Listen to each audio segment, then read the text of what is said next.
అందరికీ నమస్కారం అండి. నా పేరు Vijay Nagaveru. Thanks a lot మన రెస్పెక్ట్ సినిమా అనే ఛానల్‌ని ఇంతగా ఆదరిస్తున్న ప్రతి ఒక్కరికి చాలా చాలా థ్యాంక్స్.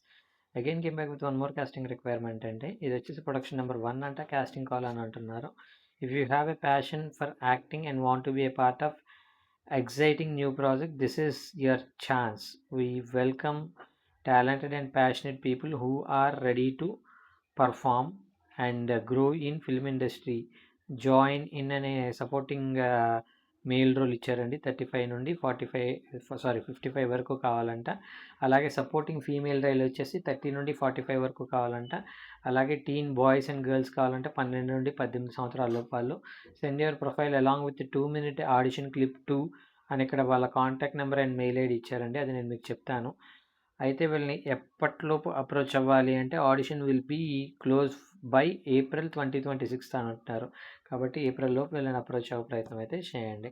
సో వీళ్ళ కాంటాక్ట్ నెంబర్ ఇచ్చారు, అది నేను మీకు చెప్తాను. దానికంటే ముందు మన సబ్స్క్రైబర్ అడిగిన ప్రతి ప్రశ్నకి సమాధానం చెప్పడం అనేది మన బాధ్యత. కాబట్టి సార్ మీరు ఆల్మోస్ట్ ప్రతి వీడియోలో ఫేక్ ప్రొడ్యూసర్స్ నుండి జాగ్రత్తగా ఉండండి, ఫేక్ ప్రొడ్యూసర్స్ నుండి జాగ్రత్తగా ఉండండి అని చెప్తూ ఉంటారు. అసలు ఫేక్ ప్రొడ్యూసర్స్ని ఎలా ఐడెంటిఫై చేయాలి అని అడగడం జరిగింది.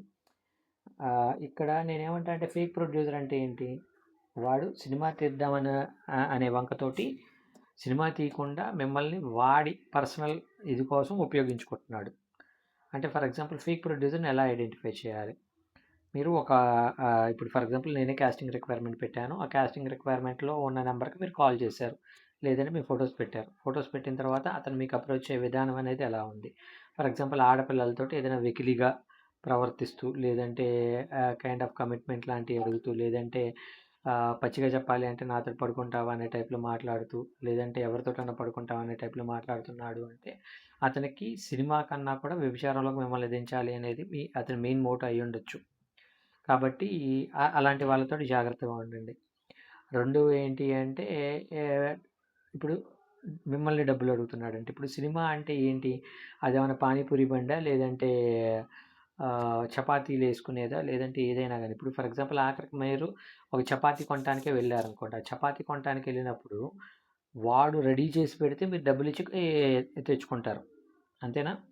అలా కాకుండా అవునా నీకు రెడీ చేసి పెట్టాలా, అయితే ముందు చపాతీ పిండికి ఎంత ఖర్చు అవుతుంది, నెక్స్ట్ ఆయిల్కి ఎంత ఖర్చు అవుతుంది, దాన్ని కలపటానికి ఎంత ఖర్చు అవుతుంది, దాన్ని నొక్కటానికి ఎంత ఖర్చు అవుతుంది, దాన్ని కాల్చడానికి ఎంత ఖర్చు అవుతుంది, దాంట్లో ఉండే కూరకి ఎంత ఖర్చు అవుతుంది, ముందు ఈ అమౌంట్ మొత్తం నువ్వు నాకు పే చెయ్యి, ఆ తర్వాత నేను నీకు చేసేస్తానంటాడా? ముందు వాడు పెట్టుబడి పెట్టుకుంటాడు. పెట్టుబడి పెట్టుకున్న తర్వాత దాని మీద ఒక 5 రూపాయలు, 10 రూపాయలు, 50 రూపాయలు, 100 రూపాయలు, 1000 రూపాయలు, 10,000 రూపాయలు లాభానికి అమ్ముకుంటాడు, రైట్? అలాగే సినిమా చేయటం అనేది వాళ్ళ బాధ్యత. ఎవరైతే సినిమా చేద్దాం అనుకుంటున్నారో వాళ్ళ బాధ్యత. దానికి పెట్టుబడి ఎవరైతే పెట్టుకోవాలో వాళ్ళనే ప్రొడ్యూసర్ అంటారు.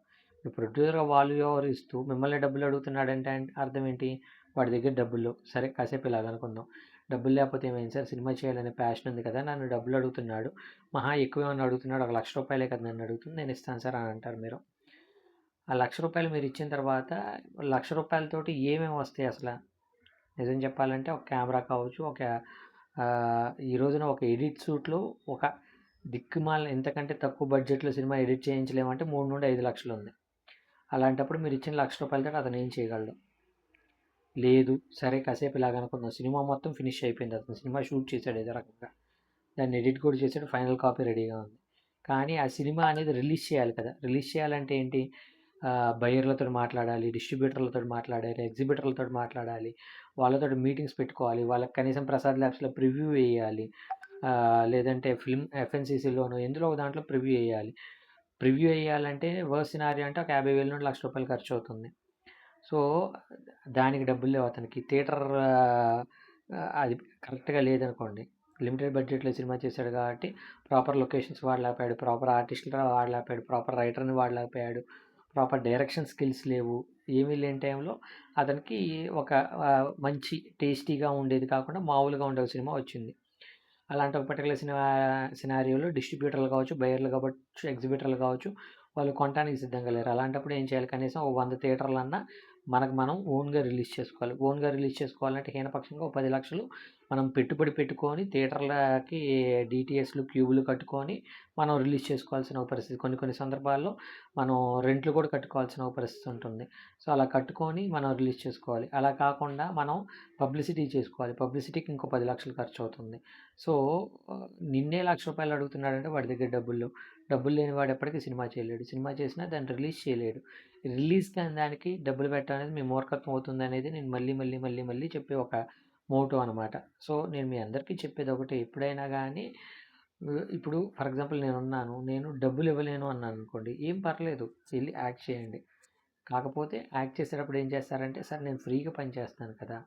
కాబట్టి నాకు కుదిరితే కొంచెం మంచి వేషం ఇవ్వండి సార్. అంటే కొంచెం రికగ్నైజ్ అయ్యే ఒక వేషం ఇవ్వండి అనే టైప్‌లో మీరు అడిగినట్లయితే తప్పకుండా మీకు ఆ అవకాశం ఉంటే వాళ్ళు ఇవ్వడానికి ఒక పాసిబిలిటీస్ ఉంటాయి. అలాంటి ఒక ప్రయత్నం మీరు చేస్తే సక్సెస్ అవుతారు. అంతేగాని ఎదురు డబ్బులు పెట్టడం అనేది మాత్రం మూర్ఖత్వం ఎప్పటికి. హోప్ మీకు అర్థమైంది అనుకుంటున్నాను. మీకు ఇంకా ఎలాంటి డౌట్స్, క్వెషన్స్, క్వైరీస్ ఏదైనా ఉన్నట్లయితే తప్పకుండా కామెంట్ రూపంలో అడిగే ప్రయత్నం చేయండి. ప్రతి ప్రశ్నకి సమాధానం చెప్పడం జరుగుతుంది.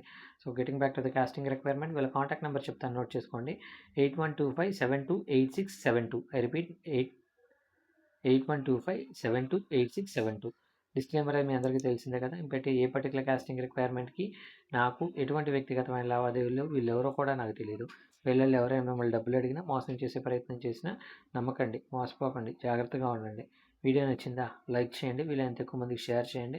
ఎవరైతే సబ్స్క్రైబ్ చేసుకోకుండా చూస్తున్నారో ప్లీజ్ డూ సబ్స్క్రైబ్ అండ్ కామెంట్‌లోకి వెళ్ళి హైప్ కొట్టండి. Thank you and all the best.